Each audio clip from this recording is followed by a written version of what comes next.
নমস্কার বন্ধুরা, চলো যাই ফিরে ছোটোবেলায় তোমাদের সবাইকে স্বাগত। আমি কাকলি। আজ শোনাবো বসন্ত ভট্টাচার্যর গল্প রাতের মেকানিক। একটা বিচিত্র শব্দ করে সন্তোষবাবুর গাড়িটা থেমে গেল। এধার ওধার অনেক চাপাচাপি করেও গাড়ি আর স্টার্ট নিতে চাইল না। সঙ্গে 10 বছরের নাতি সুজয় বললে, গাড়ি আর যাবে না দাদু। যাবে, এক্ষুনি যাবে সোনা, তুমি বসো। কথার শেষে নিজে এসে গাড়ির বনেট তুলে দেখতে লাগলেন। কিন্তু দেখবেন কি? রাতের অন্ধকারে ভেতরের কোনো কলকবজাই দেখা যাচ্ছে না। পকেট থেকে লাইটার বের করে যতটুকু দেখা যায় দেখলেন। সবই ঠিক আছে, অথচ গাড়ি স্টার্ট নিচ্ছে না। কিন্তু কেন? ভাবনায় পড়লেন বেশ। ভাবনাটা অবশ্য নিজের জন্য নয়, সুজয়ের জন্য। কাল থেকে গরমের ছুটি পড়বে, তাই আজকেই ওকে হোস্টেল থেকে বাড়ি নিতে এসেছিলেন সন্তোষবাবু। ড্রাইভারকে একদিনের ছুটি দিয়ে সোজা গাড়ি নিয়ে চলে এসেছেন বাঁকুড়ার এই হোস্টেলটাতে। পথের ব্যাপারটা এতটুকুও ভাবেননি তিনি। আর ভাববেনই বা কেন? দুপাশের ঘন জঙ্গল চিরে তার মাঝখান দিয়ে এই যে মাইলের পর মাইল পথটা চলে গেছে, এটা তো তার নিজের হাতেই তৈরি। সরকারি বড় ইঞ্জিনিয়ার ছিলেন। ওর তদারকিতেই জঙ্গল চিরে পথটা বানানো হয়েছিল। মসৃণ পাকা রাস্তা যেন জঙ্গলের এক বন্ধুজন। এখানকার পথঘাট, দোকানপাট, ছোট বড় টিলা, বাড়ি সবই ওর নখদর্পণে। দিনের আলোয় হলে ওসব নিয়ে এতটুকু তাকে ভাবতে হতো না। কিন্তু এ যে গভীর রাত, নিজে একা থাকলেও অতটা দুশ্চিন্তার কিচ্ছু ছিল না। যত ভাবনা চিন্তা এখন ওই শিশু নাতি সুজয়ের জন্যে। এখন তার করণীয় কি ভাবতে ভাবতে একটা সিগারেট ধরালেন সন্তোষবাবু। ধোঁয়া ছেড়ে সামনে তাকাতেই দেখেন একজন গ্রাম্য লোক হাত জোড় করে দাঁড়িয়ে আছে। গাছপালার ফাঁক দিয়ে যতটুকু জ্যোৎস্নার আলো এসে সেখানে পড়েছে, তাতে লোকটা সাধারণ বেশভূষা ছাড়া অন্য কিছু তেমন নজরে আসে না। কয়েক মুহূর্ত সেদিকে তাকিয়ে সন্তোষবাবু বললেন, কি চাই? রাতেও ভিক্ষে চাইতে আসা? জবাবে বিনীতভাবে সে হাত জোড় করে বললে, না সাহেব, ভিক্ষে চাইতে আসিনি। আমি মোটর মেকানিক। যদি গাড়ি সারান তাই এলাম। অবাক হন সন্তোষবাবু। এ যে মেঘ না চাইতেই জল। তবুও প্রশ্ন করেন, জানলে কি করে আমার গাড়ি খারাপ হয়েছে? আধো অন্ধকারেও বোঝা গেল সন্তোষবাবুর কথায় লোকটা সব জানতার মতো হাসছে। বললে, হাই রোডে আমাদের নজর থাকে স্যার, এখানে তো হরদম গাড়ি খারাপ হয়। সে কি? অবাক হন সন্তোষবাবু।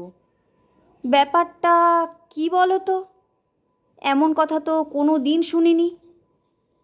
লোকটা বোধহয় আবারও হাসে। অন্ধকারে ওর মুখ দেখা না গেলেও ও যে হাসছে তা বেশ বুঝতে পারা যায়। মনে মনে বিরক্ত হন সন্তোষবাবু। মুখে কিছু না বলে সবটাই সহ্য করেন। যাকগে, মাঝরাতে তবু যে একজন মেকানিক মিলেছে এটাই ঢের, নয়তো রাত ভোর এখানেই পড়ে থাকতে হতো। ব্যাপারটাকে এবার সোজাভাবে নিয়ে বললেন, যাকগে, তুমি হাত লাগাও, আমি টর্চ ধরছি। এবার যেন আর্তনাদ করে ওঠে সে, না না স্যার, টর্চ জ্বালাবেন না, আলো লাগবে না। অন্ধকারে সারাবে কি করে? এবার বিজ্ঞের মতো জবাব দেয় লোকটা। বলে, মা জননীরা অন্ধকারে ভাত টিপে দেখে হলো কি না। আমরাও আঙুল বুলিয়ে বুঝতে পারি গোলমালটা কোথায় স্যার। এরপর আর কিছু বলার থাকতে পারে না। উঁকি মেরে গাড়ির ভেতরে তাকিয়ে দেখেন সন্তোষবাবু সুজয় সিটে হেলান দিয়ে ঘুমিয়ে পড়েছে। ভালোই হলো, জেগে থাকলে খুবই অসুবিধে হতো। কয়েক মুহূর্ত মাত্র। সন্তোষবাবু তাকিয়ে দেখেন গাড়ির বনেট তুলে দিয়ে লোকটা দিব্যি গাড়ির তলায় ঢুকে শুয়ে শুয়ে কী সব নাড়াচাড়া করছে। তার টুকটাক শব্দও শোনা যাচ্ছে। কোনো কথা না বলে আর একটা সিগারেট ধরিয়ে সামান্য দূরে খণ্ড খণ্ড আলোয় ঢাকা একটা গাছের নিচে এসে দাঁড়ান। মনে মনে ভগবানকে ধন্যবাদ দেন অসময়ে লোকটাকে পাবার জন্যে। এখন ভালোই ভালোই গাড়িটা তাড়াতাড়ি সারানো হয়ে গেলে বাঁচা যায়। সুজয়কে নিয়ে যত তাড়াতাড়ি পৌঁছতে পারেন। দেখতে দেখতে পরপর বেশ কটা সিগারেট শেষ হলো। এবার আর যেন ধৈর্য রাখতে পারছেন না সন্তোষবাবু। হাঁক দিয়ে বলেন, কত দূর হলো গো? রাত যে কাবার হতে চলল। গাড়ির তলা থেকে জবাব এলো, আর একটু স্যার। দূর থেকে উজ্জ্বল হেডলাইট জ্বালিয়ে একটা লরি আসছে। রাতের অন্ধকারকে এক নিমেষে যেন দিনের আলোয় মুড়ে দিয়ে সেটা বেরিয়েও যায়। সেই আলোতে গাড়ির তলায় শুয়ে থাকা মেকানিকের পায়ের অংশটাই শুধু নজরে আসে সন্তোষবাবুর। কেমন যেন এবড়ো খেবড়ো ভাঙাচোরা দুটো পা এপাশ ওপাশ করছে। কিছু বলার আগেই গাড়ির তলা থেকে মেকানিকের কথা ভেসে আসে, গাড়িতে বসুন স্যার, স্টার্ট দিন, দেখতে হবে আর কোনো ঝামেলা আছে কি না। মেকানিকের কথা মতো সন্তোষবাবু চাবি ঘুরিয়ে গাড়িতে স্টার্ট দিলেন। শব্দ করে চালু হলো গাড়িটা। মেকানিক বললে, এগিয়ে যান স্যার, টেস্ট করে দেখুন। হুঁশ হলো সন্তোষবাবুর। এগোবেন কি? গাড়ির নিচে যে মেকানিক শুয়ে আছে, চাপা পড়ে যাবে না? বললেন, আগে তুমি বেরিয়ে এসো, তারপর স্টার্ট দেব। দূরে একটা গাছের তলা থেকে মেকানিক বলে ওঠে, এই তো স্যার, বেরিয়ে এসেছি অনেকক্ষণ, আপনি আসুন স্যার।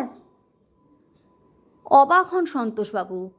গাড়ির তলা থেকে ও কখনই বা বেরোলো, আর কখনই বা অত দূরে গাছের তলায় চলে গেল। কিছু ভাববার আগেই মাথার ওপর দিয়ে এক নিশাচর প্রাণী বিচিত্র ডাক ডেকে দূরের জঙ্গলে মিলিয়ে গেল। গাড়িটাকে গুটিয়ে গুটিয়ে এগিয়ে গাছের কাছে আসতে চান সন্তোষবাবু, কিন্তু এ কি? সামনের গাছ যেন ক্রমশই পিছিয়ে পিছিয়ে যাচ্ছে। কিছুতেই মেকানিক যে গাছের নিচে দাঁড়িয়ে আছে তার কাছে যেতে পারছেন না। এভাবে কতক্ষণ চলেছিলেন খেয়াল নেই সন্তোষবাবুর। একসময় দেখলেন একদা যে ব্রিজটা তিনি বানিয়েছিলেন, গাড়ি তার কাছে এসে দাঁড়িয়ে পড়েছে। ভোরের আবছা আলো ফুটতে শুরু করেছে। মেকানিক এবার চাদর চাপা মুখ নিয়ে এসে গাড়ির সামনে দাঁড়ালো। বললে, এবার চলে যান স্যার, আর গোলমাল হবে না। গোলমাল হলে এখানে খবর দেবেন, চলে আসব। কথার শেষে একটা কাগজ ধরিয়ে দেন মেকানিক। তারপর আর সে নেই। সকাল হতে শুরু করেছে, আলোও ফুটছে। কাগজখানা খুলে অবাক হন সন্তোষবাবু। এ যে একটা ডেথ সার্টিফিকেট, সঙ্গে আর একটা সরকারি চিঠি। ব্রিজের পাশেই পরপর দোকানের সারি। একটুখানি চালিয়ে নিয়ে এসে একটা দোকানের সামনে গাড়িটা দাঁড় করান সন্তোষবাবু। দোকানের ভেতর থেকে একজন বেরিয়ে এসে বলে, চা দেবো স্যার? গরম চা। বেশ আলোকিত চারপাশ। সন্তোষবাবু বলেন, দাও। সূর্য বেশ খানিকটা ওপরে উঠে গেছে। দোকানি চা নিয়ে এসে দেয়। গরম চা ধোঁয়া ছড়াচ্ছে। চায়ে চুমুক দিয়ে যেন সমস্ত ক্লান্তি চলে যায় সন্তোষবাবুর। এবার মেকানিকের দেওয়া কাগজ দুটোতে নজর দেন তিনি। ডেথ সার্টিফিকেটে নাম দেখেন শঙ্কর বিশ্বাস। সঙ্গের চিঠিটাতে চোখ বোলাতেই চমকে ওঠেন তিনি। এ যে তাঁরই সই করা এক সরকারি চিঠি। ক্রেন দুর্ঘটনায় মৃত্যুর ক্ষতিপূরণ বাবদ প্রাপ্য টাকা নেবার জন্যে শঙ্কর বিশ্বাসের পরিবারকে লেখা নিজের সই করা চিঠির জেরক্স কপি। মুহূর্তেই ঘটনাটা মনে পড়ে যায় তাঁর। পাশের ব্রিজটা তৈরির সময় ক্রেন ছিঁড়ে দুপা পিষে গিয়েছিল একজন মেকানিকের। সেই শঙ্কর বিশ্বাসী তার গাড়ি সারিয়ে দিয়ে গেল রাতের অন্ধকারে। আশ্চর্য ব্যাপার। ওর পরিবারকে ক্ষতিপূরণ দেবার জন্যে অনেক লেখালেখি করে টাকা আদায় করে দিয়েছিলেন সন্তোষবাবু। বোধহয় সেই কৃতজ্ঞতায় আজ সে গাড়ি সারিয়ে দিয়ে অন্ধকারেই মিলিয়ে গেল। কেমন লাগলো বন্ধুরা? গল্পটা যদি তোমাদের ভালো লাগে তাহলে অবশ্যই লাইক, শেয়ার, কমেন্ট করো কিন্তু। আর আমার চ্যানেলে যারা নতুন বন্ধু তারা আমার চ্যানেলটা সাবস্ক্রাইব করে নিও, আর পাশে থাকা বেল আইকনটা বাজাতে ভুলো না যেন। আজ তবে আসি, আবার আসবো আগামী পর্বে অন্য কোনো গল্প নিয়ে।